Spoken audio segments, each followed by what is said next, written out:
பகதூர் தாத்தா இரட்டைமலை ஸ்ரீனிவாசனார் ஐயா அவர்களின் 79வது நினைவு நாள் முன்னிட்டு செப்டம்பர் 18 2024 அன்று சென்னை அண்ணா சாலையில் உள்ள ஜனா பத்திரிகையின் அலுவலகத்தில் அவர்களின் நினைவு கூட்டம் நடைபெற்றது.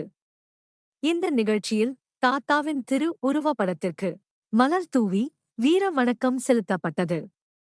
இந்த நிகழ்ச்சியில் டாக்டர் அம்பேத்கர் ஜனநாயக பேரவையின் தேசிய தலைவர் புத்திஸ்ட் ஜே.பி.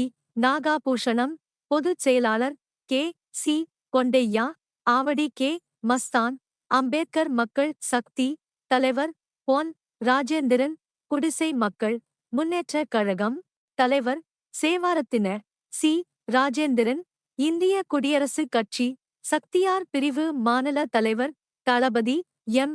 ராஜன், அம்பேத்கர் மக்கள் முன்னணி தேசிய தலைவர் வழக்கறிஞர் ஜி.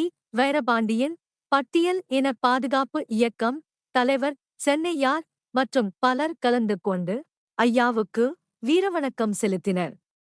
நிகழ்ச்சியின் முடிவில் கீழே குறிப்பிட்டுள்ள 3 கோரிக்கைகள் அடங்கிய தீர்மானங்கள் நிறைவேற்றப்பட்டு உடனடியாக தமிழக அரசு தலைமை செயலாளர் அவர்களுக்கு அனுப்பி வைக்கப்பட வேண்டும் என்று பேசினர். முதல் தீர்மானம், வேங்கை வயல் சம்பவம் முழுமையாக வெள்ளை அறிக்கை வெளியிட வேண்டும். இரண்டாவது தீர்மானம், கள்ளக்குறிச்சியில் நடைபெற்ற மெத்தனால் மற்றும் விஷ சாராயம் சம்பவம் முழுமையாக வெள்ளை அறிக்கை வெளியிட வேண்டும். மூன்றாவது தீர்மானம், பஞ்சமி நிலம் தொடர்பான இதுவரை எடுக்கப்பட்டுள்ள நடவடிக்கைகளின் முழுமையாக வெள்ளை அறிக்கை வெளியிட வேண்டும் என்கின்ற தீர்மானங்கள்.